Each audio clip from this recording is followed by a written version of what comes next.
M.A. Sattar Mondo, former Vice Chancellor of Bangladesh Agricultural University, Dr. Fahmida Khatun, Executive Director, CPD, Dr. Imran Mateen, Executive Director, BIGD, and Dr. Selim Raihan, Executive Director of SANEM. As today's hosts, we have Dr. Hossain Zillur Rahman, Executive Chairman, PPRC. I now give the floor to Dr. Rahman to conduct the rest of the session. Thank you. Thank you. Welcome, everyone, the panelists and the participants who have joined via Zoom and those who are watching it through live Facebook Live. So, as Namira explained, recently we have completed a very large-scale national survey on the state of the real economy. And one of the key findings of that, this finding was released about 2 to 3 weeks ago. And just to give a background to this study, it is a national study. It is funded by the Ministry of Finance, and the sampling design was drawn with the assistance of the Bangladesh Bureau of Statistics. PPRC actually implemented this study, and the data is from May 2025. One of the key findings of that was on poverty trends. But let's move to the presentation. We have a trigger presentation, not a full-fledged, since the study findings were released through a very large event a couple of weeks ago.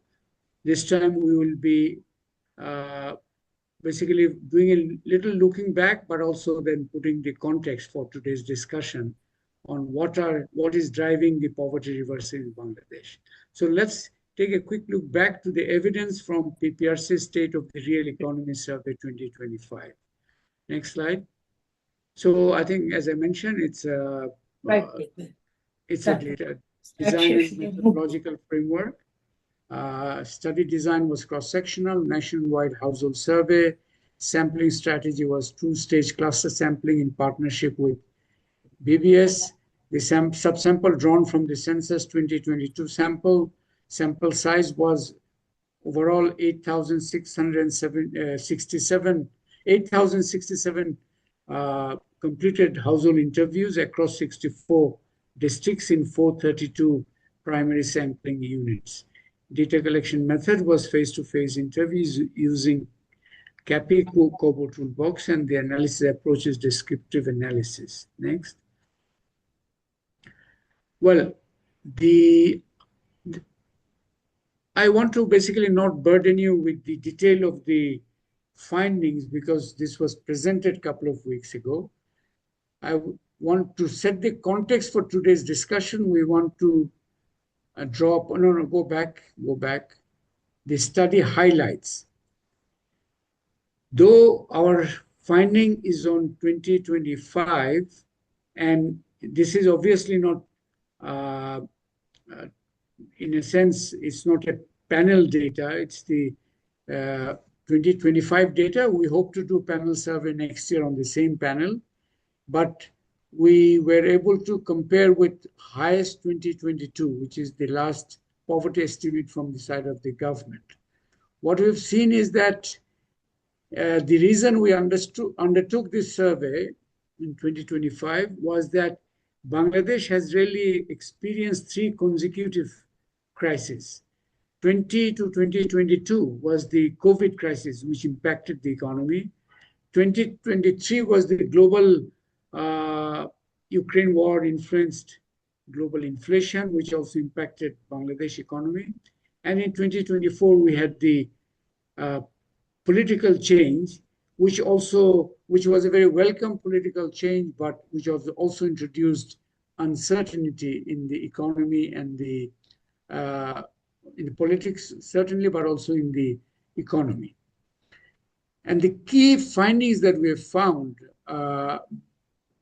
before the poverty as such, what we find is that there is a nearly 10% rise in poverty since 2022. 2022, the highest estimate was 18% vulnerable above poverty. 10% rise in poverty since 2022. It was 18% in 2022. Our estimate in 2025 put it at 28%. We used the highest poverty thresholds and extrapolated it to 2025 to calculate the poverty rates for 2025. So it's 28% in 2025 compared to 2022, which was 18%. 2022 data, by the way, is actually 2021 data because the highest was published in 2022, but the data was from 2021. And this time we have also calculated, usually the discussion is about poverty is discussed as those households below the poverty line. But we also have seen that in our survey, we have also identified the proportion of households who are above the poverty line are also, but also vulnerable. So that percentage is 18%. So together, 28 plus 18, that's 46% who are either vulnerable or below the poverty line. 5 types of vulnerabilities that we want to highlight. One is, this is a new type of finding. Obviously, it was there before, but this is a very, at a household level, one of the burden is chronic illness. 51% of households have at least one chronic ill patient. This is not just a health finding. Chronic illness entails routine monthly expenditure on medicine. So that's why we identified this as a new type of vulnerability, which it needs to be taken into account. Also, the extreme poor, we see a rise in the proportion of the extreme poor who are female-headed households. About a quarter of the extreme poor are actually female-headed households. So that shows a new type of vulnerability facing women, very destitute type of women. The rising debt burden on households. Bottom 40% have debt that is twice their savings. And food insecurity, 12% of the extreme poor skipped meals in previous week. This is going contrary to the expectations of SDG progress. And the other SDG progress that we want to also highlight, the SDG stalling, is the WASH sort of indicator. 36% of households still use non-sanitary latrines, which is actually puts a question mark on the possibility of reaching the SDG target in 2030. The other vulnerability, the fourth vulnerability we want to highlight is that what we are calling an employment emergency. Open unemployment always in Bangladesh is relatively small, but the key figure is underemployed. We asked a question about those we use the ILO definition used by BPS to calculate rate of employment, but then we asked supplementary questions about how many hours in a week did they work, and that allowed us to calculate this underemployment figure of 38%. 45% of those who are employed are actually self-employed. That also, self-employed, some of them certainly are stable, but a big number is also basically vulnerable, fragile livelihoods. FLFP, Namira, can you help me on that acronym? The female labor force participation rate. So female labor force participation rate, we found 26% in our case. But we also found some resilience factors. For example, remittance, digital preparedness, 74% of households have smartphone, and adaptive behavior and energy use. This is an extremely shortened snapshot of some of the key findings of the study, which should help to focus the discussion with the panelists today. So a bit more on the poverty estimates. These calculated using per capita monthly expenditure data using inflation-adjusted poverty line thresholds from highest 2022. So 10% rise since 2022, as I mentioned earlier. Lower poverty line is 9.35%. That's also rise from the 5.6% in 2022. Upper poverty line is 27.93%, which is 28% roughly. As I mentioned earlier, we also calculated this. We have extended the analysis of poverty to vulnerabilities above the poverty line. And we have calculated 18% of the households are actually vulnerable above the poverty line. Rural poverty is still higher, 31% compared to 20% in urban. Upper poverty line, similarly, extreme poverty, 11% in rural compared to 6% in urban. But urban inequality is sharper. Urban expenditure Gini is 0.532 compared to rural expenditure Gini of 0.347. So that sets the context of the poverty. Clearly, the whole issue of poverty reversal is being actually thrown out by the data. Next.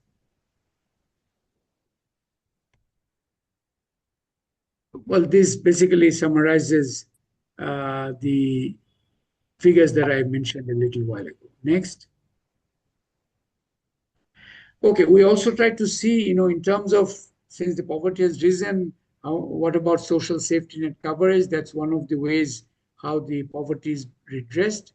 And then we saw that about a quarter, 23.5% of households covered by one or other social safety net. That's more or less also held up by the highest data. But what is of interest here is that if we look at the poverty categories, you can see here both the exclusion and the inclusion errors. Obviously, extreme poor, perhaps all of them require the social safety net support, but as of now, the 36.4% get that. Moderate poor, again, they are also perhaps eligible for social safety net coverage, 30% coverage there. But the vulnerable non-poor, and the reason this vulnerability above the poverty line is a concerning issue, you can see from here that 27.5% of the vulnerable non-poor also are covered by the social safety net programs. Now, this could be seen as a mistargeting, but it is a question like the TCB lines for the TCB trucks. You increasingly see lower middle class to even middle class households queuing up for these subsidized food, and that's the vulnerability aspect. But clearly, the 16.5% of the non-poor who get social safety net benefits, they are clearly the mistargeted part of the whole story. Next. Zillur, one question, please. Just go ahead, just pause on that. Yes, sir. Question is, do you have a comparative figure for the social safety net coverage from 2022? No, that's we have, but we haven't compared that. But that's the highest data, and they also have a similar figure about a quarter who gets. That's the overall figure. Yeah, but we haven't, because we are presenting in 2025. We have only done the comparison with 2022 vis-a-vis the poverty rate. Rest of it, we are saying it what the picture in 2025. Okay, next. Okay, so employment, as we said, 38% disguised employment, female labor participation 26%, 45% self-employed in precarious work. Let's look at the top male jobs: farmer, business, private job, non-agricultural labor, and agricultural. Top female jobs: unpaid family labor, factory worker, farmer. And the PPRC findings are actually also validated by the recent government findings on the labor force survey, which was released recently. In 2024, the December quarter, the unemployment rate rose to 4.63 from 3.95. jobless population reached 2.73 million, which is actually showing this employment emergency that we mentioned from our survey, that is actually being also confirmed from the labor force survey of BBS. Is 13.5% of them, over 20% of women, and the LFS also shows a decline in female labor force participation. In education, what we find that 15.5% of school-age children, 5 to 18, are not in school. And poverty is driving the dropout rate. It's both the cost of education, the prospect of the pressure of doing work to supplement the family income, and also early marriage. So there is the risk of generational poverty getting entrenched through the loss of human capital. This finding is also confirmed by government findings recently released by the Department of Primary Education, the annual primary education statistics. It shows that in 2024, dropout rate increased to 16.25 from 13.15 in 2023, nearly 3-point rise in 1 year in the dropout rate. So that's like a validation of the PPRC finding by the parallel government findings. Next. So that's it. That's it. Okay, let's take out the. So this was by way of establishing the hypothesis by which this webinar is being organized, that there is a poverty reversal in Bangladesh. Now, what is driving this poverty reduction? That is the question we are going to explore with our panelists today. And I'll start by inviting Professor Satta Mandal to give his views on both the findings and also the causality. What is driving this reversal? Professor Satta Mandal, floor is yours, and I will request all the panelists to, roughly about 7 to 8 minutes, and we'll come back also later. Professor Satta Mandal. Well, thank you. Yeah, thank you very much indeed. And I'm very pleased to be the first batsman to strike this morning, really, and this evening. First of all, my understanding goes very well with your very prominent conclusion that, or finding, that rural poverty rate is higher than urban poverty rate. I mean, it's a sharp difference, really, 31% versus about 20%, if you consider our poverty line, really.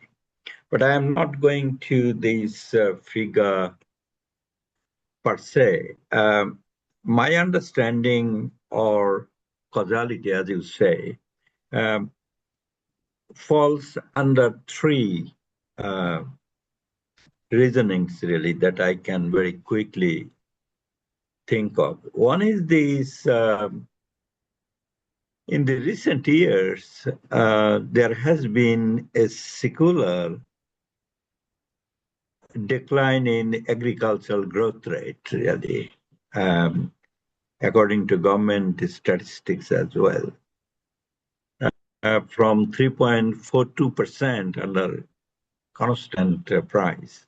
In 2019-20, it has dropped to 2.61% in 22-23. And our recent BIDS-IPRI study also corroborates that there is a decline in agricultural growth rate. Now, it's a little bit confusing to understand that when total production, agricultural production, has increased until now, then the only explanation that the growth rate has declined is the fall in productivity per unit of land or per unit of other inputs. Or I haven't had the data, but probably USDA study on total factor productivity also corroborates that there is a declining trend on total factor productivity as well. Now, why is that? There are many reasons really, but then very precisely one can say that because of these troubles, series of troubles, as you say, COVID and war and then political turmoil, there have been disturbance in individual level farmers' investment practices and also the market. So therefore, the gross margin profit is likely to have declined. I don't have any data. It's only anecdotal evidence. And vis-a-vis the cost of production, particularly for the cash cost on fertilizer and irrigation cost, particularly last year and year before, there was a drought situation, implying that irrigation for longer days and longer hours hinged upon longer hours of pumping and diesel costs, really. So as a result, what happened that it is possible that there was inadequate input use and therefore this gross margin profit. As you know, the gross margin is that out-of-pocket expenses, really. When that shrank, meaning that expendable expenditure might have dropped, really. So that is one reason that may be a cause of increasing poverty rate in the rural area. My second point is the affordability ratio. And I have some data. Affordability ratio is also called rice wage, meaning that how much rice an agricultural laborer can buy with a daily wage. And it's interesting to see that from 2015 to 2025, it has been stable, or you can say stagnant, at 10 to 11 kilograms of rice that could be bought with a daily wage, really. But then when that wage rate is adjusted with inflation rate, really, then this USDA data tells that there has been a drop in real wage rate. And dropping real wage rate meaning that fall in the purchasing capacity of this agricultural wage laborer. And as you know, in our study also, agricultural wage laborers are not only the wage laborer, they are part-time farmers as well, really, and they have other activities as well. So there has been a drop in purchasing power, another sign of increasing poverty. And then finally, I would say that rural non-farm employment also and income has dropped. As you know, RNF accounts for roughly 60% of household income. Now, in the last few years, because of not only this COVID and other things, but also for the lower capital penetration into the rural areas because of the anomalies in the banking sector, and then there were this political problem and so on, there was a very reduced budgetary allocation for road construction and infrastructure build-up in the rural areas, really. Okay. And meaning that there was a drop in employment and wage income as well. And the other thing simultaneously happened, is my hunch, probably data also corroborate, that remittance flow in the recent years fell, and that affected the rural households having migrant labor outside. Meaning what? Meaning that this remittance money is actually used as a kind of cross-subsidization to support the productive activities, the farming activities, as well as some other investment. So together with that, there was drop in other construction as well, like the housing construction for the last 2-3 years. My extensive field trip Satyamandal, if you could, corroborates that really. at this stage, Yeah. if you could finish in 1 minute or 2 minutes. Yeah, I finished now. Yeah, I have finished already. So just the housing, let me you just conclude by finished the saying housing. that. Yeah, go ahead. Housing, yeah. So housing construction as well at the private level is a result of rural remittance flow really, since that dropped in recent years. So many of these rural households, the part-time farmers who act as carpenters, the mason and everything, lost their job. And it has not come back to that previous stage yet. So these 3 reasons, quickly, I must say, the drop in agricultural growth rate because of fall in the productivity. We have to do research to establish that, but then anecdotal evidence shows that. And then secondly, the affordability ratio or drop in the real wage really, in terms of affordability. And third is this drop in RNF income through employment. So three important factors. 3 reasons. Yeah. Okay. Thank you, Dr. Satyamandal. Thank you so much. Yeah. Can I now request Dr. Fahmida Khatun, Executive Director of Center for Policy Dialogue. Fahmida. Oh, yes. Thank you very much. Thank you very much, PPRC, for inviting me to make a few comments.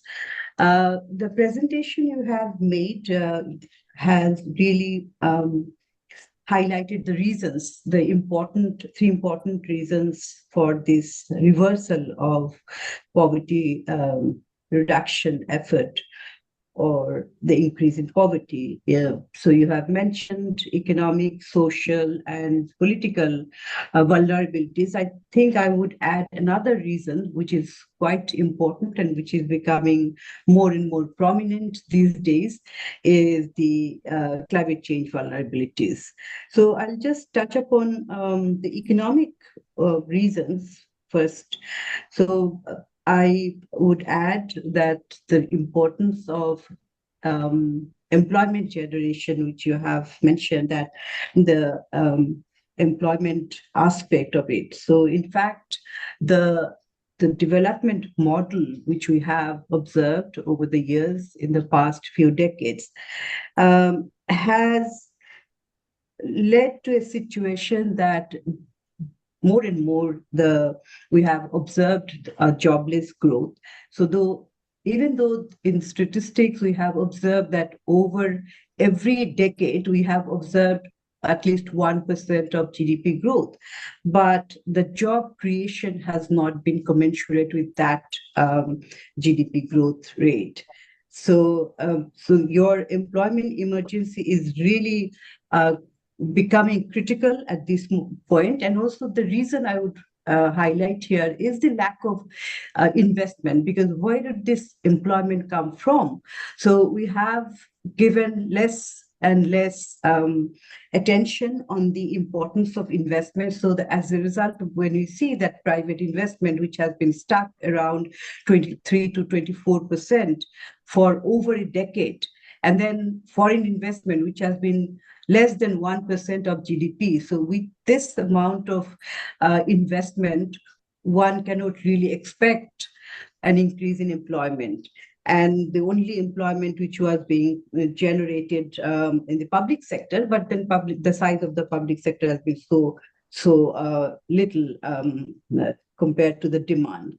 So that's why I would also highlight another issue, that your findings on unemployment, and the findings of the Bangladesh Bureau of Statistics are similar, but here, as you know, that this employment number is so debated because it is because of the very methodology which is used for measuring the employment. So, so one person working 1 hour in a week is something which is not relevant for the Bangladesh, because where we have very low income per hour income.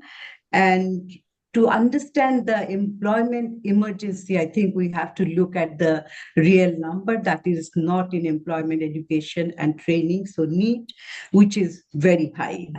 So BBS's 2022 statistics have shown that the youth who are between 15 and 24 years, the NEET number is actually very high, over 40%.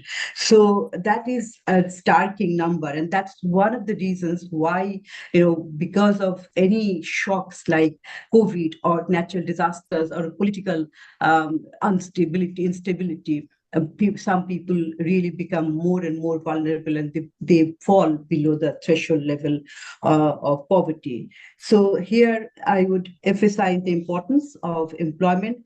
So coming to the social reasons, you have rightly pointed out the issue of inequality, and the reason intergenerational inequality is being compounded because of lack of access to education and health. And that's why this, something like BRAC's, this graduation model, graduation poverty, doesn't happen because of these weaknesses in case of access to social benefits and also the social safety net.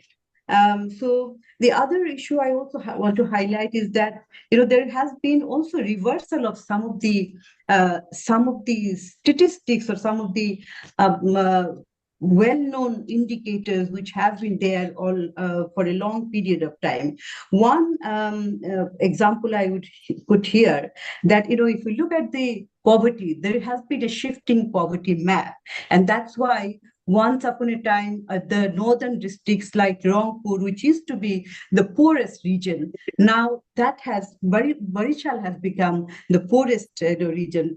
BBS's report on poverty map 2022 has really shown something which is also a wake-up call for us. For example, now Barishal has become the poorest, higher than Rangpur even. So this only means that one of the reasons is that, why I have mentioned about the climate vulnerability, Barishal, one of the reasons is that Barishal has also become quite vulnerable to the impact of climate change because of this, geographical locations in the coastal area. So, and overall, if you look at the distribution of national wealth or national services, budget, or or the construction of development projects, and also the availability of economic opportunities, these also determine the distributional impact of poverty or inequality. So that's why there is this regional distribution. So this is a new phenomena. The other Dr. Fahmi, there are 2 more minutes. Last point. This is the last point, that other change we see that the industries. So we have seen that share of industry in the GDP has increased over the last 15 years or so, but the employment in the GDP, in the industry sector, has not increased as proportionate to the share of GDP, its contribution to the GDP. So, which means again, industry sector, which is supposed to create more employment, has not done so. So, and this is one of the reasons why we don't see much employment, because agriculture is already overburdened, and there are also like the seasonal unemployment. The industrialization is facing automation, technological replacement of the jobs. So this is another phenomena I think we will be observing more in the coming days and years. Thank you, Dr. Fahmida. Thank you for that. Can I now welcome Executive Director of BIGD, Dr. Imran Mateen? Yeah, thank Imran? you. Yeah. Am I audible? Yeah, yes, go ahead. Thank you. So I think I think a number of very important points have already been made around agriculture, around the lack of investment, jobless growth. So I think those I fully agree with. Am I properly audible? Because I can hear some Yes. background noise. Okay, right. Okay, so but I want to make a few other points, especially related to social protection. But before I do that, just a few conceptual thoughts. So one is, of course, it's a reversal. We can see that, and we can, I think, explain. It's very congruent with a lot of other underlying dynamics that there are previous surveys that actually show that the survey that we did with PPRC around tracking impact of COVID on livelihood, the survey that SANEM did, again looking at 2023 poverty rates, where actually we already started seeing some of these reversal happening, and the underlying causes, I think, are sort of also sort of clear. But I think at the heart of all of this is, at the moment we say reversal, it basically, it may appear that this is something very different from, it happened suddenly. I personally think that that is not the case. I think at the heart of all of this is, of course, these shocks and polycrisis, but also the fact that poverty reduction record in Bangladesh has been primarily one that basically creates a hovering around the poverty line rather than a kind of a big push, sustainable escape out of poverty. And I think that is a fundamental problem. That is worsened, but it's not something that is new in terms of poverty reduction sort of story. So we basically have, and with a very low poverty line, and then we have got, kind of most of the people trapped between the median and a very low poverty line, and a lot of vulnerability and precarity there.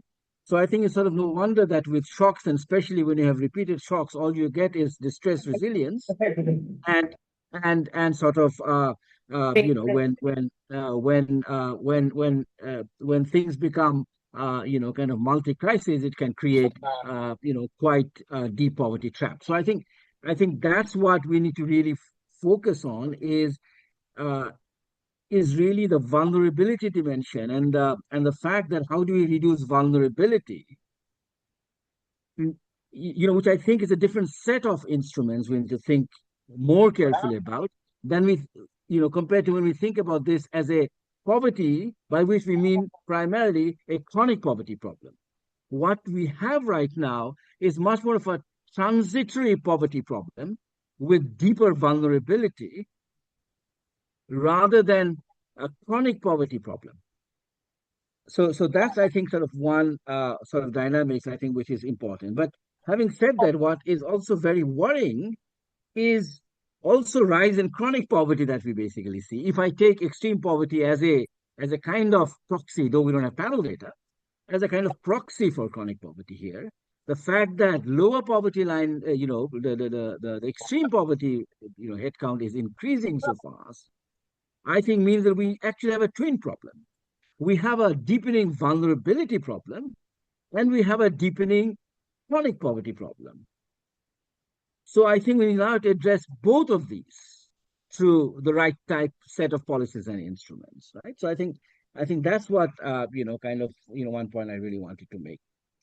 The other point I wanted to make is really around gender, and I think it's very clear that female labor force participation has been declining. 2022 survey itself, especially urban female labor force participation, because I think rural labor force participation is not a very good proxy. I think it's primarily urban that one should really focus on.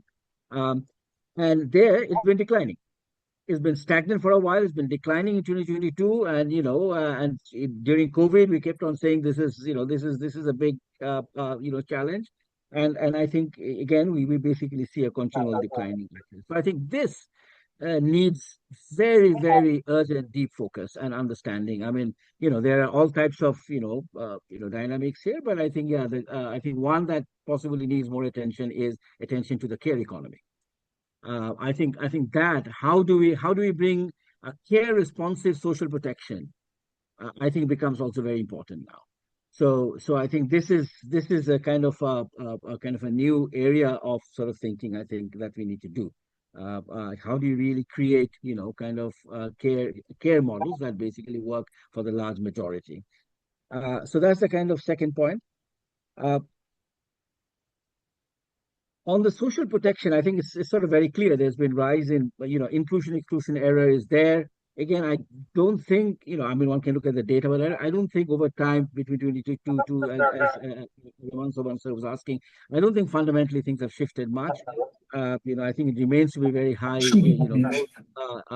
inclusion error and exclusion error. I think the real problem here is that because we have got so many different types of social protection, from highest data or highest sampling frame, it's very difficult to get into the details because, at the moment you sort of get into more scheme specific, program specific, because each of the programs have different types of objectives and different types of target group, it's very difficult to club them together.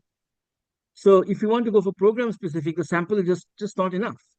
So I think social protection is so critical to this vulnerability kind of point that I basically raised. That I think is really important that I would really plead for a separate social protection survey that basically is much more large scale, that basically that takes a scheme specific representation at a as low a level of disaggregation as sort of possible, and so that we can really look at social protection with far finer tooth comb, to really understand this inclusion error, exclusion error at a program specific level in sort of much greater detail. I would just like to sort of end with three crises I think that is emerging that I read from this work. So one is clearly the employment emergency. I think that is absolutely clear. There are two other emergencies I think that are sort of lurking behind there. One is, and this is, really related to jobs, of course, investment, of course, but education, learning outcome, and we have a learning crisis, and that is just getting worse. Right. And I think education is the second crisis we should definitely put a big focus on. And the final one is reimagining social protection, because social protection is also in crisis because it is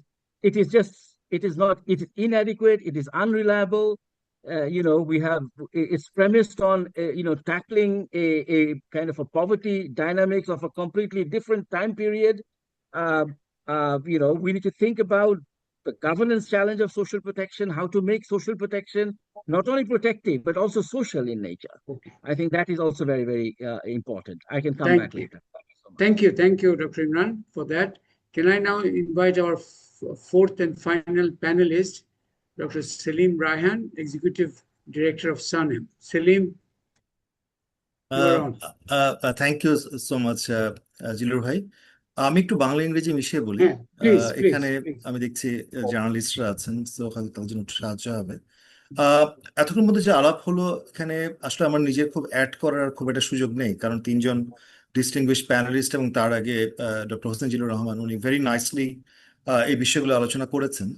তো আমি একটু ভিন্নভাবে যদি একটু শুরু করি এভাবে, সেটা হচ্ছে যে বেসিক্যালি আমরা আলোচনা করছি পভার্টি নিয়ে, এবং সেটা হচ্ছে হেড কাউন্ট পভার্টি, এবং সেটা বেসিক্যালি আমরা জানি যে একটা পভার্টির ইনকাম থাকে, তার ওই ইনকামের নিচে ওই কত পার্সেন্ট হাউসহোল্ড আছে টোটাল পপুলেশনের হাউসহোল্ড নাম্বারের মধ্যে, কত পার্সেন্ট পিপল আছে সেটা একটা হিসাব করা হয়। কিন্তু আমরা এটা নিয়েও এটাও জানি যে দীর্ঘদিন ধরে এই ডেফিনেশন নিয়ে প্রচুর তর্ক বিতর্ক আছে, কারণ এটা actually doesn't really show the real picture of poverty. এবং সে কারণে আমরা যে পভার্টির নাম্বারগুলো নিয়ে আলাপ করছি এখন, যে হেড কাউন্ট পভার্টি, এগুলো আসলেই true picture of the poverty বাংলাদেশে ডাজন্ট রিয়েলি শো আস। এবং মানে আমি যেটা বলতে চাচ্ছি যে সেটা হচ্ছে যে অ্যাকচুয়াল সিনারিও হচ্ছে আরো কঠিন অথবা আরো ডিফিকাল্ট পভার্টি সিচুয়েশনে। এবং সেই জন্য আমরা যখন আলোচনাটা করছি যে পভার্টি রিভার্সাল কতটুকু কিভাবে হয়েছে, এবং এই জায়গাতে একটু কম্পারিজনটা হয়তো হচ্ছে 2022 ডেটা নিয়ে। বেসিক্যালি ডক্টর হোসেন জিল্লুর রহমান উনিও বলেছেন যে দ্য ডেটা ওয়াজ টেকেন অথবা survey was done in 2021 and the report came out in 2022। But আমাদের কিন্তু 2022-তে যে পভার্টির যে ডেটাটা বিবিএস দিয়েছে তার রিপোর্টে, সেটা কিন্তু আমাদেরকে অনেকে সারপ্রাইজ করেছিল। Basically the low number of poverty অথবা এস্টিমেটস অফ পভার্টি, আমাদের যে ধারণাগুলো ছিল কোভিডের কারণে এবং কোভিড পরবর্তী যে শকগুলো, স্টিল আমি যেটা রিমাইন্ড করছি যে survey was done in 2021. That means the COVID impact was very much there, and the economy was not in a on the track to get the full recovery. সেই জায়গায় আমরা বেশ কিছু সার্ভে করেছি। জিলুর ভাই উল্লেখ করেছেন সানেমের দুটো সার্ভে আছে, বিআইজিডি, পিপিআরসি, তাদের বেশ কিছু সার্ভে আছে ওই সময়, এবং সেগুলো কিন্তু দেখিয়েছে যে পোভার্টি রেট অনেক বেড়ে গিয়েছিল ওই সময়টাতে। সুতরাং যখন বিবিএস 2022 এই লো পোভার্টি এস্টিমেট নিয়ে আসলো আমাদের কাছে, তো আমি যেটা বলছি যে ইট রিয়েলি সারপ্রাইজড আস, কারণ আমার মনে হয়েছে যে ইট didn't really cover, it didn't even try to cover what really happened during COVID or immediately after COVID. Now coming to, I think, the factors, I think there are already আগে distinguished panelists অনেকগুলো বলেছেন যে poverty elevation অথবা poverty বাড়ার পিছনে কি কি ধরনের ফ্যাক্টর হতে পারে। আমি কোনো অর্ডারে বলছি না, কারণ সবগুলো important. Of course, employment is extremely important, and the nature of employment, যেগুলো প্যানেলিস্টরা আলাপ করেছেন। ইকোনমিক গ্রোথ, যেটা বাংলাদেশকে বেশ একটা পোস্টার বয় হিসেবে অনেক বছর বলা হয়েছিল ইভেন ডেভেলপমেন্ট পার্টনার্সরা, যে একটা হাই ইকোনমিক গ্রোথ ফেস গেছে, কিন্তু আমরা দেখেছি যে high economic growth when it comes to translating into job or number of job creation or elevating poverty at a faster rate, that didn't really happen. So আমরা এটা বলেছি jobless growth or a very low elasticity of poverty with respect to growth. That means inclusive growth আমরা দেখিনি। Rising inequality, এবং global literature বেশ establish করছে যে যে দেশগুলো ইনইকুয়ালিটি বেড়েছে সেখানে পভার্টি রিডাকশনের সাকসেস অনেক কম। দুই একটা পয়েন্ট হতে এই জায়গাটা ইম্পর্টেন্ট হতে পারে যে আমরা যখন ইনকাম পভার্টি নিয়ে কথা বলছি, it's also equally important to look at the health poverty, especially the kind of the crisis poor people they go through when they face any kind of shock, health shock, and they have to incur a lot of expenses. এবং আমরা জানি এটা একটা ভালো indication হচ্ছে out of pocket health expenditure, যেটা Bangladesh is one of the highest in the world, প্রায় close to 70% or above 70%. এডুকেশনের ক্ষেত্রেও উই নো যে এটার একটা বড় ইম্প্যাক্ট আছে, যে রাইট কাইন্ড অফ এডুকেশন, কোন ধরনের এডুকেশন, এটি অনেকটা ডিটারমাইন করে দেয় যে দ্য নেচার অফ জব অথবা নেচার অফ এমপ্লয়মেন্টের ক্ষেত্রে। এবং একটা huge section of the population তারা বেটার কোয়ালিটি এডুকেশন থেকে বঞ্চিত। Private investment, nature of private investment, and that is also very much related to the nature of structural transformation. এখানে খুব interestingly হচ্ছে যে আমাদের মোস্ট ডাইনামিক সেক্টর, যেটা হচ্ছে রেডিমেড গার্মেন্টস, এবং আমরা যদি দেখি রেডিমেড গার্মেন্টস যারা ওয়ার্কার্সরা আছেন এবং তাদের যদি ওয়েজ আমরা কম্পেয়ার করি অথবা তাদের মিনিমাম ওয়েজ যেটা which is offered to them, এবং in many cases this minimum wage actually below the poverty income. তো আমরা যদি এটা হচ্ছে খুব একটা পাজল অথবা এরকম একটা জিনিস যে আমাদের ইকোনমিক গ্রোথ হচ্ছে, আমাদের ডাইনামিক একটা সেক্টর আছে রেডিমেড গার্মেন্টস, যেখানে large section of the workers they are not really getting the right kind of benefit out of the export growth, এবং যেটা তারা still struggling to maintain their minimum standard of living. আমি যদি একটু quickly আসি যে এই যে সময়টাতে যেটা হলো 22 থেকে 25-এ, অফকোর্স 22-এর আগে COVID, then global supply side shock, and then একটা prolonged information, and here I see a serious failure in the macroeconomic management. Like supply side শকটা তো অনেক দেশই ফেস করেছিল, তো বাংলাদেশে আমরা দেখলাম একটা প্রলংড ফেজ অফ ইনফ্লেশন, যেটা এখনো কিন্তু পুরোটা কাটেনি। এখনো আমাদের ইনফ্লেশন যদিও রেট তুলনামূলকভাবে কমেছে, কিন্তু তারপরও the rate is still very high. So this also contributed quite a lot to এই যে পভার্টি রিভার্সাল অথবা যেটা বলছি, যেটা একটা প্রপোজিশন যেটা করা হচ্ছে, তার পিছনে এটা কন্ট্রিবিউট করেছে। Now what happened after July 2024, এই লাস্ট ইয়ারে যে আপরাইজিংটা, আমরা দেখছি কিছু কিছু ইকোনমিক জায়গায় কিছু ইমপ্রুভমেন্ট আছে। রেমিটেন্স একটা ভালো পজিটিভ গ্রোথ এক্সপোর্টের ক্ষেত্রেও আছে। রেমিটেন্সের গ্রোথটা নিয়ে হয়তো একটা জাস্ট আমার একটা হাইপোথিসিস থাকছে, কারণ আমার টেস্ট করার এখনো উপায় নেই, যেটা আমরা কোভিডের সময় করেছিলাম। আমি সেটাকে একটু ড্র করতে চাচ্ছি এখানে। There could be a big macro micro mismatch এই সময়। কোভিডের সময় আমরা দেখেছিলাম because of the blockage of various informal channels, there was a surge in inflow of remittance to the formal channels. কিন্তু আমরা যখন সার্ভে করলাম কোভিডের সময়, দুটো লার্জ স্কেল আমরা সার্ভে করেছিলাম, তখন দেখলাম হাউস হোল্ডসগুলো তারা রিপোর্ট করছে যে তারা কোভিডের আগে তারা এই মুহূর্তে তারা কম রেমিটেন্স রিসিভ করছে। অর্থাৎ আমি যদি এভাবে বলি, রেমিটেন্স হাউস হোল্ডগুলো রিসিভ করে দুটো চ্যানেলে, বোথ ফর্মাল এবং ইনফর্মাল। এটা যদি আমি সাম করি তাহলে তো টোটাল রেমিটেন্স তারা রিসিভ করে। এখন ইনফর্মাল চ্যানেল যদি ব্লক হয়ে যায়, তাহলে ফর্মাল চ্যানেল যে রেমিটেন্সটা যেটা আসছে, সেটা তো তার টোটাল রেমিটেন্সের তুলনায় কম, যেটা আমরা কোভিডের সময় দেখেছি। সো আমি এখনো শিওর না যে এই সময় যে আমরা একটা ফর্মাল চ্যানেলে একটা বড় রেমিটেন্সের গ্রোথ দেখছি, whether and given the fact that the last 1 year, because of various anti-corruption drive এবং মেনি যারা অ্যাক্টর্স যারা ছিল এই ধরনের মানি লন্ডারিং এ, তারাও হয়তো এক ধরনের চাপের মধ্যে আছে। সেই সময় ইনফর্মাল চ্যানেল যদি ব্লকড হয়ে থাকে, তাহলে এই ফর্মাল চ্যানেলের যে গ্রোথ যেটা আমরা দেখছি remittance, whether is actually contributing to elevating poverty. So আমার কাছে মনে হচ্ছে এই ম্যাক্রো মিসম্যাচটা তো আমাদের বোঝা ব্যাপার আছে। I fully agree with my past panelists when they talked about the stagnant private sector investment, because this is not generating employment or jobs. এবং যেটা অসম্ভব গুরুত্বপূর্ণ হচ্ছে একটা এই পভার্টির অথবা এই ধরনের ভালনারেবল সিচুয়েশন থেকে বের হয়ে আসা। এবং given the kind of uncertainty আমরা দেখছি দেশে, political uncertainty, law and order situation, এবং একটা transition, economic and political transition, even with respect to different kinds of reforms, এখানে আমি দেখছি না মানে মানে আমার কাছে মনে হচ্ছে না খুব রাতারাতি এই সিচুয়েশনে খুব ইমপ্রুভমেন্ট হবে। বাট হোয়াট আই ফিয়ার যে এই সিচুয়েশনে আরো ডেটারেট করতে পারে পভার্টি সিচুয়েশন। আমি শেষ করবো একটা কথা বলি। সানে ভেরি রিসেন্টলি একটা সার্ভে করেছে মে মাসে 2000 ইয়ুথের উপরে সারা দেশব্যাপী। আমরা সেকেন্ড রাউন্ড সার্ভেটা আবার এই end of October early November করতে যাচ্ছি, এবং এই সার্ভেতে আমরা we ask lot of questions to the youth with respect to their job opportunities, their expectations, এবং অনেক কিছুতে। এবং সেখানে আমরা দেখেছি যে তারা যে এরিয়াস গুলোকে সবচেয়ে বেশি প্রবলেমেটিক মনে করে, of course most of them they said that not enough job opportunities are there. এরকম রেসপন্সও আছে যে অ্যাপ্লিকেশন করে গেছে কিন্তু কোনো ধরনের একটা ইন্টারভিউর জন্য কল পাচ্ছে না।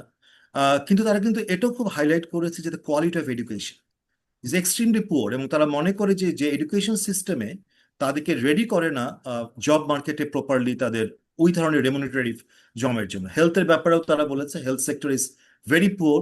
অ্যান্ড দেন ফাইনালি আমি যেটা বলবো, যেটা ওই সার্ভেতে উঠে এসেছে, অ্যান্ড ওভারঅল যে জায়গাটা হয়তো আমাদের আলোচনা একটা বড় জায়গা থাকবে, সেটা হচ্ছে the quality of institution and the level of corruption, যেটা লাস্ট 15 বছরে হয়েছে, and the quality of institution seriously declined.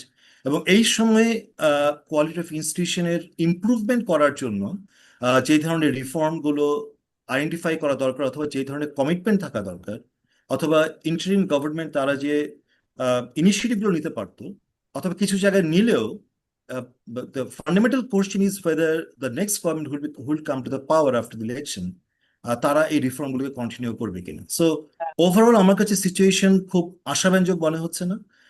যে ডেটাগুলো অথবা যে নাম্বারসগুলো ডক্টর হোসেন জিল্লুর রহমান এবং পিপিআরসি প্রেজেন্ট করেছেন, আমার কাছে মনে হচ্ছে যে যদি unless we get some fundamentals right, আমাদের পভার্টি সিচুয়েশন আরো ডিটারেট করতে পারবো। আমি থামছি এখানে। জিল্লুর ভাই। Thank you doctor, thank you Selim, অসংখ্য ধন্যবাদ। সো আমাদের চারজন panelist actually also have in a way really sort of confirm broad direction of the PPRC findings, and they also have provided explanation যে কেন এই ধরনের হচ্ছে এগ্রিকালচারের থেকে শুরু করে the RNF the employment crisis the nature of the growth etcetera etcetera অনেকগুলো ইয়ে হলো সো আমাদের অ্যাবাউট হাফ অ্যান আওয়ারের মতো আমাদের আছে উই উইল আমরা কিছু প্রশ্ন নিতে পারি and I will also maybe do some follow-up questions to our panelists এখন কি if there is আমাদের অবশ্য প্রশ্ন নেওয়ার পদ্ধতি হচ্ছে যারা অনলাইন জুমে আছেন you can raise your hand through the reaction button and we can also see Facebook live থেকে কোনো কমেন্টস আসছে কিনা আমাদের টিম সেটা ইয়ে করবে is there any let me see I want to come in just now. Yes, Professor Rahman Subhan, please sir. Yeah, actually on a more fundamental question about this study, I noticed you had pointed out that funding had come from the Ministry of Finance, which I presume is Salahuddin. Now, Yes. I presume that Salahuddin at this stage is not committed to supporting research as a general principle, and he must have had a functional objective, which as finance advisor, he would have wanted to know whether actually poverty situation has deteriorated. I presume that is what he was expecting to get from you. Was there some expectation like this? Let me just give a little background. So there was a competitive call for this study. It was basically on the state of the real economy. So PPRC and I think there were others also who competed. No, I'm not interested in that. What I want to know is what was the finance minister wanting? Wanting basically, they had the study was actually called for prior to the budget. I think there was an immediate perhaps interest in whether they could take some steps in the 2025 budgets to based on the findings, but the actual timing of the survey because of the bureaucratic process didn't allow that. So at this point in time, they're basically wanting to get a sense of the ground realities and the what steps they could consider. I guess that was their interest. I mean, I can't. Okay. So essentially what I'm trying to get at is that as the person in charge of the economy, his main interest is to know whether the situation is deteriorated, and you seem to suggest that it has. Now, one qualification over here. Just to clarify, not necessarily only under his watch. I mean, not his watch, but you're comparing two time periods. Yeah, that time is the period, relevant thing. 2022, which is That's right. Yeah. Now, one qualification on this is a brief passing remark made by Salim Rehan, which raised some doubts about the accuracy of the 2021 survey, implying that this figure seemed in relation to some of the other studies of presumably a much more micro nature, suggested that poverty rates were lower than may have been expected. So at the moment, meaning to say that poverty rates should have been higher, and the figures that were put out by the household income and expenditure survey were unusually low in relation to other studies. So one thing you will have to sort out in your thinking over here is how much accuracy you used to invest in the original survey to get a sense of whether there has been the 10% deterioration that you have indicated in your survey for purposes of comparison.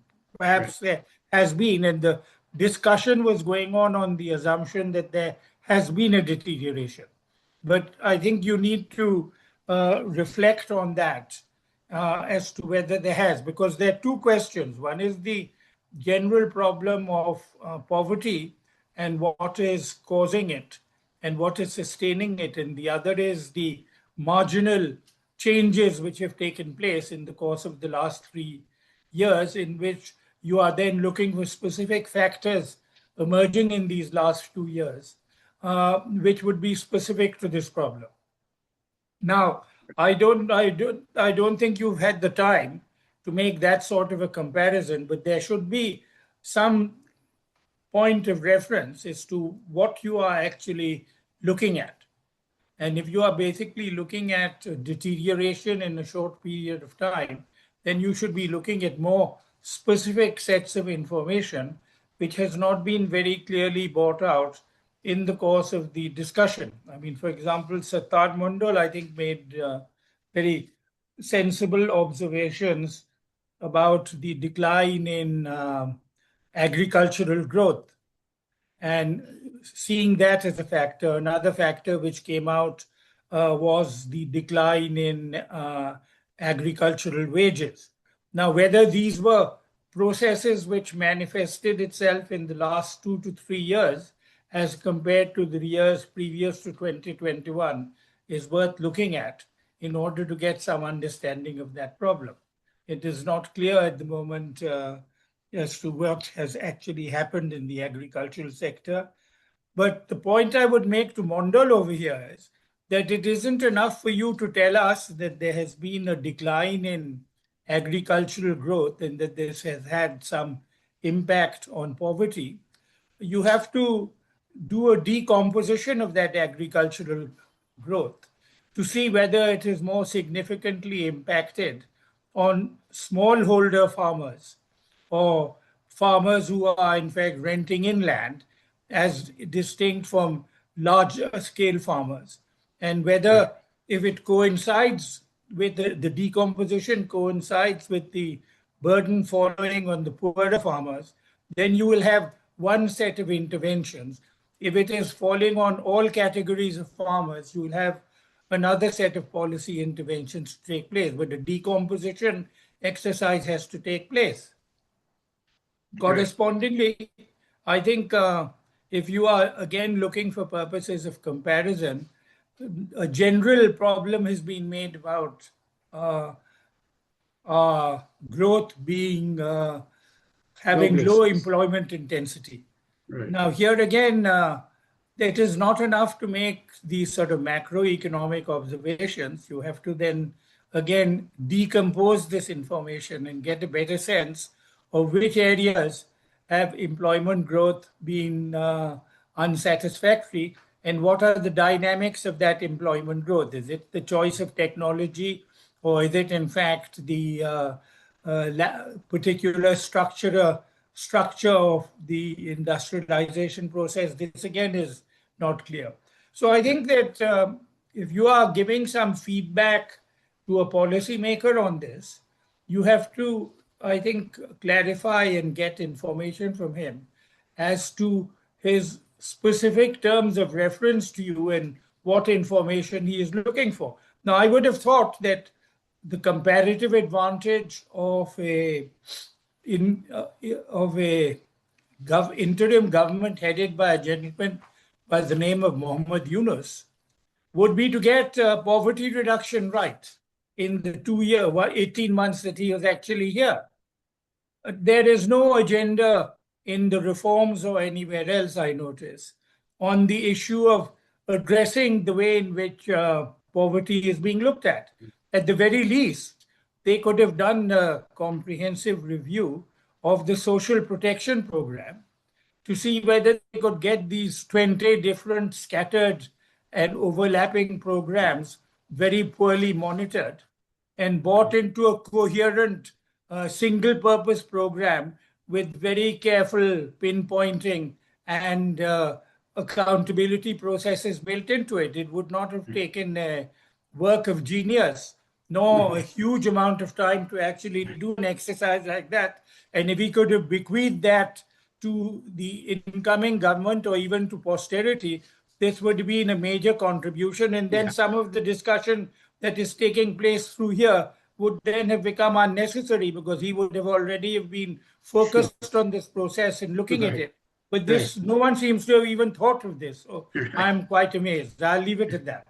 Okay, so just to clarify that this study was not primarily meant to do a performance evaluation of the interim government. Our purposes were two. One was to provide generating understanding of the situation of the real economy at the household level in May 2025. So that was one. And then to compare with an earlier period, not necessarily of the interim government, but with earlier period, like you mentioned in 2022, etc., and see. And I think the broad brush, the larger picture was this: in Bangladesh, the idea that poverty was declining secularly through the highest data up to 2022. I think that needed the PPRC survey has really provided a wake-up call to that sort of a particular perception. And I think the reasons people have explained, and I think the whole point about, I think what Imran was mentioning, there is a combination of two things. This deepening transitory poverty, but deepening vulnerability. We coined the term new poor during the COVID impact on the economy. So, and if we, even our data this time round, the poverty depth part of the estimate showed that the significant part of the people poor are really hovering around just below the poverty line. So that's one part. But also it's concerning that the chronic poverty. One minute, Zillur. Yeah. Actually, this is not a new issue. In fact, when I wrote my book on challenging injustice of poverty, I compared two poverty lines in India. And if you moved it by $1, you got 70 million more poor people. So the whole notion that there is a large number of people hovering above the poverty line is a very old issue, which people have been identifying for a long time. This is not a new problem. No, it's not a new, but we tried to give a quantification of that and tried to give a clearer picture of the nature of vulnerability. So I think the whole issue here, and also if you look at the what we call the poverty correlates, for example, the employment statistics from BBS of 2024 is sort of confirming some of this reversal issue. And the primary education dropout rate statistics, again confirming this issue. Women's employment data, again confirming this. So I think it's a question that we need to really take a deeper look at. But now I'll, if there is, অন্যরা কেউ যদি প্রশ্ন থাকে কেউ করতে চান, I think there was some question from someone. Was anyone else? Rabbani, you had a question?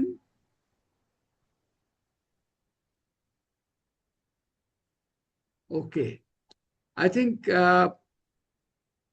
to my to the panelists themselves, I think this question of a combination of three sort of a major crisis. I think Imran and Salim and in fact all the panelists highlighted that. This one about an employment crisis linked to a learning crisis, and then a social protection program crisis. I think that's an angle that should drive new research in the coming sort of months and years. And I think in particular, আমাদের যে youthদের উপর, Salim, thank you for Sanemer একটা এর জন্য, you mentioned about your May 25 survey on youth. PPRC is also just as of 1st September 2025, meaning this month, we have also launched a 3-year project on youth, not just only research, but also other components. But I think the youth এদের উপর একটা much deeper research understanding এটা খুব প্রয়োজন, and I think that's one of the lessons we are taking. আর একটা কেউ comment আসেনি অবশ্য, I want to again highlight that issue. It's about the burden of chronic illness. এটা কিন্তু it's a very striking area যেখানে নতুন social protection thinking is necessary. There are 51% of the surveyed household had one or more member যারা chronic illness দ্বারা affected, এবং chronic illness এর কারণে monthly ওষুধ কিনে খেতে হয়, which is one of the out of pocket expense burden driver ইত্যাদি ইত্যাদি আছে. So I think আমাদের এইটা একটা issue. I would say if anyone has any comment to make on this, I would welcome a comment on that. We have, is there, Rabbani has a question. আমি এটা pose করছি, any of the panelists যদি উত্তর দিতে চান, please go ahead. To what extent can multidimensional poverty analysis offer a more comprehensive understanding of current poverty in Bangladesh, and does PPRC have any plans to incorporate this approach into its work? Panelists, কেউ কি এই যে multidimensional poverty, in a way আমরা তো multidimensional poverty করেছি, বিভিন্ন aspect নিয়ে কথা বলেছি, employment, then the learning, and then the access to safety nets, etc. But there is a particular index একটা কাজ করে, কিছুদিন আগে এটার উপরও হয়েছে।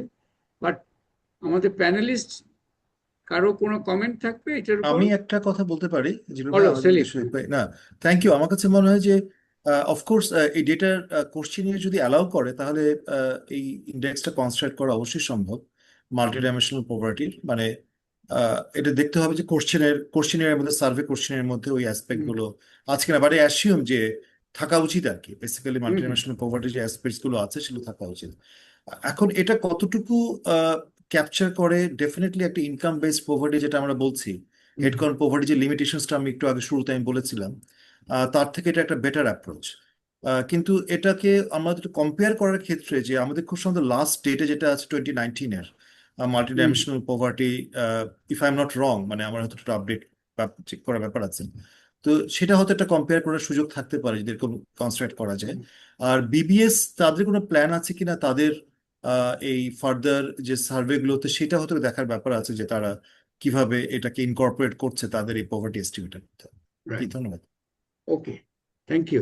আমি বলতে কিছুদিন আগে, হ্যাঁ, so WFP and another UN organization তারা কিন্তু একটা multi-dimensional poverty index করেছে, but so Zillur bhai, you were there, so and I was also there, so that needs to be refined. Actually, there were some questions, some weaknesses, but that initiative has started.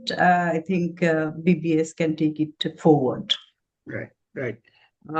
Mohammad Asaduzzaman has a question. Pose your question. Hello, sir. Mohammad I hope everyone is all right. Yes. Yeah. Yes. Rahman Sobel sir, Salam, Selim sir, Famida Appa.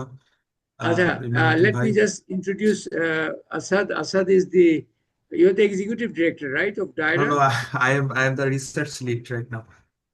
Okay, go ahead. So I work with DAIRA. DAIRA just recently did a conference called Bengal Data Conference. So আমি যেটা জানতে চাচ্ছিলাম যে basically গতকালকে এই financial Times থেকে একটা report করা হয়েছে, তো সেখানে যেটা দেখা হয়েছে যে $234 বিলিয়ন মতো হচ্ছে বাংলাদেশ থেকে ক্যাপিটাল বাইরে চলে গেছে, অর্থ পাচার যেটাকে বলা হচ্ছে অ্যাসেট ফ্লাইট। তো এটার সাথে যুক্ত হয়েছে ব্যাংকিং সেক্টর কলাপস। সো এই দুইটা ফ্যাক্টরের কোনো ধরনের ইমপ্লিকেশন আছে কিনা পভার্টি রিভার্সালের ক্ষেত্রে, বা এটা ওভারঅল আমাদের ন্যাশনাল ইকোনমিকে দুর্বল করছে, তো সেই জায়গা থেকে সেটার কোনো প্রভাব আসলে আমাদের পভার্টি রিভার্সালের উপর পড়ে কিনা সেটার ব্যাপারে আপনাদের মতামত জানতে চাই। হ্যাভিং আপনাদের এই স্টাডিটার মধ্যে সেই ধরনের কোনো ইনফ্লুয়েন্স আছে? Okay, so আমাদের Selim Raihan mentioned the poor macroeconomic management as one of the context setting issue যেটা এই যে jobless growth ইত্যাদি, but additionally what you have mentioned Asad about is a capital flight and the banking collapse, দুটা মিলে certainly this has an impact in the যে আমরা যে low investment যেটা বলছি যে investment growth হচ্ছে না, investment either stalled or really at very low levels, তার সাথে এটা certainly the banking collapse is linked to that, the capital flight is also linked to that, and they have clearly played a role in through the macroeconomic channels in the drying up of investment, which has implications for employment generation, and the choice of Sattar Mandal jeta bollen je construction works কিছুটা dry up হয়েছে ইত্যাদি, এগুলোর জন্য এই সব factor, macroeconomic sort of resource availability factor are important issues. But আমার panelist আর কেউ কি এই particular পয়েন্টের উপর কিছু অ্যাড করতে চান? Anyone? Okay, if not, Asad, so I hope that answers your question. Amra, obviously, our survey was trying to capture the reality in mid-2025. A causality alochonata amra ekhon is a second round discussion based on trying to make sense of the findings. So your point about jeta raise korecho, that's like macroeconomic mismanagement e karone, how they also played into the figures that we are seeing. Imran, তুমি কিছু বলতে চাও? Just একটা insight ছিল sir, সেটা হচ্ছে আপনারা যেহেতু বললেন যে কজালিটির এই ডিসকাশন গুলো নেক্সট রাউন্ডে আপনারা করা শুরু করবেন, সো আমার জাস্ট একটা জায়গায় কিউরিওসিটি ছিল, সেটা হচ্ছে যদি আপনারা অ্যাসেস করতে পারেন দ্যাট উইল বি গ্রেট। সেটা হচ্ছে স্যার, আমরা তো দেখেছি যে আসলে বিগত সময়টা ধরে, বিগত 10 বছরের একটা সময় ধরে আমরা দেখলাম যে বাংলাদেশে আসলে ইনভেস্টমেন্ট কমেছে, এবং হচ্ছে আপনার যে এন্টারপ্রাইজ উদ্যোগ, সেই উদ্যোগগুলোও কমেছে তার সাথে। এতে করে আমরা যেটা দেখলাম যে বাংলাদেশে যেটা হলো যে বেশ কয়েকটা কোম্পানি পুরো সাপ্লাই চেইনের মোটামুটি তারা প্রত্যেকটা জায়গাতে একটা ডমিনেন্স ক্রিয়েট করেছিল, যেটাকে এখন অনেকে অলিগার্কি বলছে আর কি, যে পুরো ইকোনমিক ক্যাপচারটা তাদের হাতে ছিল। যার ফলে আমরা দেখলাম যে আমাদের যে পুরো ইকোনমিক সেক্টর যে মিডল যে এরিয়াটা, বেসিক্যালি যেটা হচ্ছে এসএমই দ্বারা ড্রিভেন হয়, মিডল গ্রোথ, ওই জায়গাটার মধ্যে বেশ এক ধরনের শূন্যতা দেখা দিয়েছে। তো আমরা এখন যেটা দেখতে পাচ্ছি, এখন আমাদের ইকোনমির যে সিচুয়েশন, সেটা হচ্ছে একদম টপ লেভেলে হচ্ছে যারা অলিগার্ক, যারা হচ্ছে যে সাপ্লাই চেনের প্রত্যেকটা জায়গাকে কন্ট্রোল করে, আর মাঝখানে এসএমই ড্রিভেন গ্রোথ অনেক কম, এবং একদম শেষ পর্যায়ে গিয়ে হচ্ছে রিটেইলার্স। সো এই অবস্থাতে পভার্টি এলিভিয়েট করা, এটা তো খুবই ডিফিকাল্ট হওয়ার কথা, যেহেতু এখানে এন্টারপ্রাইজ বা উদ্যোগ নেয়ার মতো সিচুয়েশন নেই, এবং একটা মাঝখানে একটা বিশাল অংশ ফাঁকা হয়ে যাচ্ছে। তারা যখন ব্যাংকে লোন নিতে যায়, অনেক ধরনের সমস্যা ফেস করতে হচ্ছে তারা ক্রেডিট নেয়ার ক্ষেত্রে। এই যে সমস্যাগুলো আছে, এটা কি আপনাদের মানে নেক্সট জায়গাগুলোর মধ্যে যে অ্যাসেস করা যাবে বা দেখা যাবে কি কেন এটা হচ্ছে, বা কিভাবে এখানে পলিসি ইনস্ট্রুমেন্ট গুলো নেওয়া যায়? Sure, certainly. Before I bring in Imran, to answer your question, this of course is a very important issue about a macro dynamics গুলো via the meso microর উপর কি ধরনের consequence তৈরি করছে। And SMEর কথা তুমি বললে, the investment drying up, etc.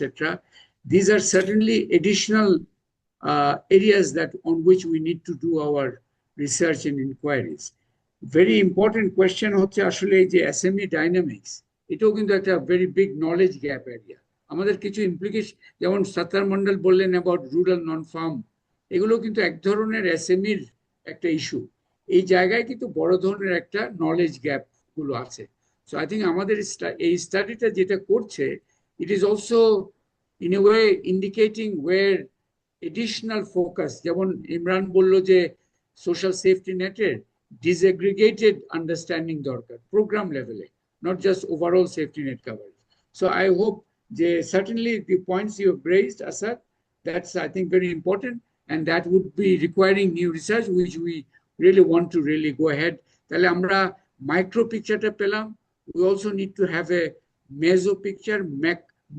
ম্যাক্রোটা অনেকটা কিছু অলরেডি আছে, বাট মাইক্রোর উপর গ্যাপ ছিল, নলেজ গ্যাপ, সেটা আমরা করেছি কিছুটা, এবং এই মেজোর উপর আরো additional knowledge work is needed actually. That's what we very much want to do.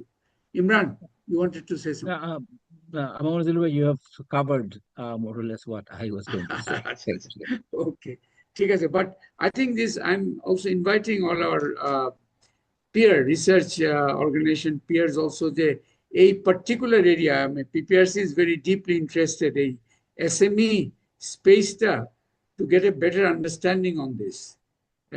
The other day I joined a conference of a businessman, and there was almost a cry that we are invisible. There is no attention on us. এই type একটা ইয়ে ছিল। But I think there is also the knowledge gap is severe. আমরা ঠিক জানি না কেমন ইয়েটা। Imran, বলবে If কিছু? I can make, yeah, I just wanted to make one point. এগুলোর সাথে I don't think they are directly related or related at all. কিন্তু the point is really about এর আগে যেটা যে 2021 সার্ভে হয়েছে, 2022 আমরা এটার অ্যানালিসিস শেষ হইলো, তারপরে এখন এটা করলাম, এখন মধ্যেখানের সময়ে কিছু অন্য সার্ভে আছে। তো আমার মনে হয় আমাদের তো if you really want to be do a more data-driven policy making, and especially not only policy making but policy iteration, তাহলে we need much more real-time frequent data. Right. এবং এইটা আমার মনে হয় we cannot only rely, I mean we need different partnership here. যেটা PPRC এর সাথে যেটা হলো, এটা না হলে কিন্তু BBS এর পক্ষে ওই ওই ওই এজিলিটি অনেক সময় মুশকিল। তো এইটা আমার মনে হয় অত্যন্ত গুরুত্বপূর্ণ আমাদের সামনের জন্য। We need more frequent kind of looking at things আর কি। তো ফাইন্ডিং আউট ফাস্টটা খুবই ইম্পর্টেন্ট হবে, কিন্তু সেটা হতে হবে কম্পারেবল, ক্রেডিবল, এবং ডান বাই ভেরি রেপুটেড জায়গা থেকে। আমার এটা খুব ইম্পর্টেন্ট একটা এরিয়া যেটা হয়তো আমাদের চিন্তা করতে হবে। I think this is, and I think our research peers যারা এখানে আছেন সবাই, I think we have a sort of both a opportunity and a collective responsibility. এই knowledge gap গুলো, এই data driven policy making is a word খুব আমরা শুনি ইত্যাদি, but it would require actual real time frequent data যেটা, and which are credible, which are in a way illuminate particular processes. So Sattar Mandal, আপনার ইয়েটা on the agricultural productivity trends, real wage trends and rural non-farm trends, এটা very important একটা comment করেছেন। I think we will follow this up in terms of আরো, কারণ আমরা তো একটা first cuts ইয়ে করেছি, presentation করেছি। The data will be mined further, and I will also welcome যে আমরা এই যে collaborative knowledge work গুলো কিভাবে we can take forward in a very specific way. But we are almost, আমাদের Namira, we are almost towards the end of our allotted time. Is that correct? Yes, sir. Yes, okay. So if there is no other প্রশ্ন যদি না থাকে, sir আমার একটা question আছে। হ্যাঁ, বলেন এটা কে? স্যার আপনার, জি স্যার, আপনার প্রেজেন্টেশনে আপনি বলছিলেন যে আমাদের যে সামাজিক সুরক্ষা খাতের 16.50% নন পুর তাদের কাছে যায়। নন পুর বলতে আপনারা কি বুঝাচ্ছেন? এই নন পুর বলতে কি এরা এটা হচ্ছে কি যে স্থানীয় সরকারের সাপোজ মেম্বার, চেয়ারম্যান, তাদের আত্মীয় স্বজন, এরকম যে বিভিন্ন খবর আসে ওই পত্রিকাতে? সোসিওলজিক্যাল প্রোফাইল তো আমরা নিই নাই, বাট এদের ইনকাম লেভেল থেকে they clearly are not, they should not be getting this, is very non poor, এদের এটা পাওয়ার কথা নয়। এতে যে এলিজিবিলিটি ক্রাইটেরিয়া আমাদের আছে সামাজিক সুরক্ষা প্রোগ্রামের জন্য, তারা এদের জন্য এটা পাওয়ার কথা নয়, based on there income level. Non poor বলতে আমরা বুঝাচ্ছি তারাই। অবভিয়াসলি তুমি যদি যেটা হিন্ট করছো, এদের আরেকটু ডিপার সোসিওলজিক্যাল প্রোফাইল তৈরি করলে তখন বুঝে যাবে আসলে এই নন পুয়ারদের কারা এগুলো পায়। সেটা হয়তো that's another study, I don't want to. Sir তাহলে গত এক বছরে তো আমাদের কোনো স্থানীয় সরকার নাই মোটা দাগে, তাহলে এখন এই করাপশনটা বা অ্যানোমালির সাথে কারা ইনভলভ? এইটাতে মানে certainly corruption শুধু স্থানীয় সরকারের ওরা করতো, এটা may be not a correct understanding of the whole situation. স্থানীয় সরকার নাই মানে স্থানীয় সরকার তো আছে, বাট ওখানে তো স্ট্রাকচারস গুলো তো আছে, কারণ প্রোগ্রাম গুলো তো ইমপ্লিমেন্ট হচ্ছে, so there are processes through which it is being done. স্থানীয় সরকার না থাকলেও অ্যাডমিনিস্ট্রেশন আছে, আছে ইত্যাদি। সো ওটাই হচ্ছে ইস্যু আর কি। বাট এটা I think it has been also noted by our finance মিনিস্ট্রির অফিসিয়ালসরাও ওরা নোট করেছে যে this is something they need to really have a look at. We have a comment from Sabidin, আর কোনো প্রশ্ন ছিল না? ওকে, we have a Samia Zareen, she's a research intern at PPRC. How might reframing economic progress through the lens of employment generation rather than relying solely on GDP growth lead to a more accurate and inclusive understanding of Bangladesh's current development trajectory, particularly in the context of rising underemployment and persistent labor informality? Well, I think our panelists, all of them really commented on this. যে আমাদের এই যে GDP growth, এগুলো GDP itself is now as a index of economic, explaining economic reality, এটার limitations গুলো clearly বেরিয়ে আসছে, এবং at the UN they have even formed an expert group called Beyond GDP ইত্যাদি করছে। But employment, I think Bangladesh's জন্য I particularly want to end this webinar on this issue of employment. There is actually what I'm calling an employment emergency in Bangladesh. It should consume our policy attention in a much, much more serious way. So thank you everyone. The panelists, Professor Satta Mandal, Dr. Imran Mateen, Dr. Fahmida Khatun, Dr. Selim Rayhan, Professor Rahman Subhan, and all my colleagues who are from PPRC যারা এটা help করেছেন, all those যারা connected ছিল both through Zoom link and through the Facebook Live.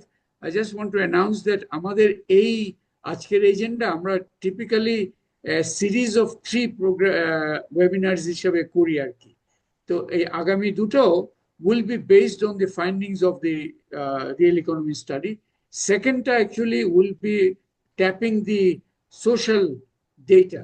We also have quite a bit of social data যেটার উপর ভিত্তি করে আমরা we will basically the mood at the household level, এটার একটা তো আজকে ইকোনমিক স্ট্যাটিস্টিক্সে দিলাম, but the mood at the household level, the social data, তার উপর ভিত্তি করে আমরা নেক্সট ওয়েবিনারটা করব। Date will be announced as and when, and the panelists কারা থাকবেন তখন অ্যানাউন্স করব। But thank you everyone. We are very happy to relaunch our Ajker agenda discussion series. Hope you'll join next time also. Thank you very much. Thank you. Thank you. Thank you. Thank you. Good night. All right.